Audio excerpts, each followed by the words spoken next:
әдебиеттік оқулығымызды алып, 86-87 беттегі сабағымыздың тақырыбына назар аударалық. Аңдар да сөйлейді. Сабағымыздың мақсаты мұғалімнің көмегімен мәтіннің тақырыбы мен негізгі ойын анықтау. Мұғалім көмегімен оқыған шығарманы бөліктерге бөліп жоспар құру. Балалар, мен сіздерге өлең оқып берейін. Ағаш басында тиын, тауып қуыс иін, жасап алыпты ін. Ескен Елубай. Балалар, өлең не туралы? Дұрыс айтасыңдар, тиын туралы. Осы өлеңде балалар жаңа сөз кездесіп тұр. Кәні тауып көрелік. Иін.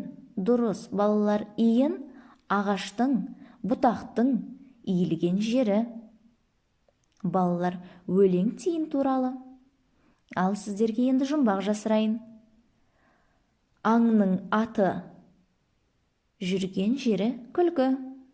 Кім тапқыр, кім алғыр, жұмбақтың шешуін кім табады? Дұрыс айтасыңдар, аңның аты түлкі, жүрген жері күлкі.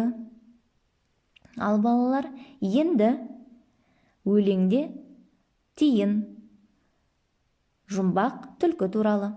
Тиын мен түлкі. Мысал, кездесіп қап қиырда түлкі айтты.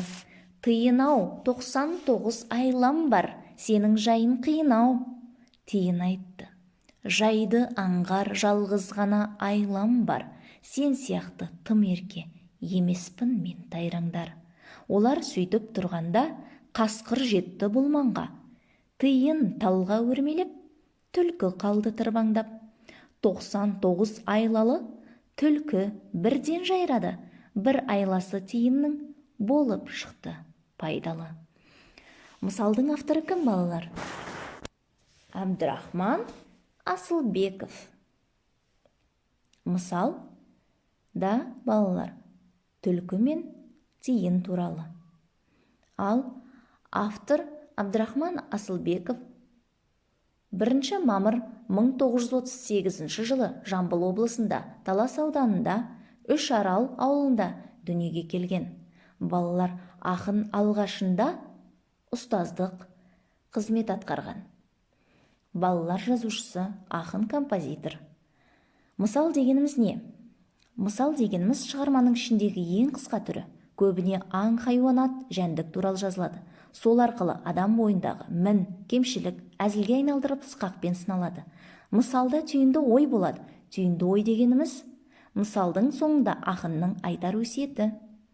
Ал біздің бүгінгі оқыған мысалымыздың қорытындылай өз ойларыңды, түйіндерің қандай ой жасадыңдар, қандай түйін жасадыңдар?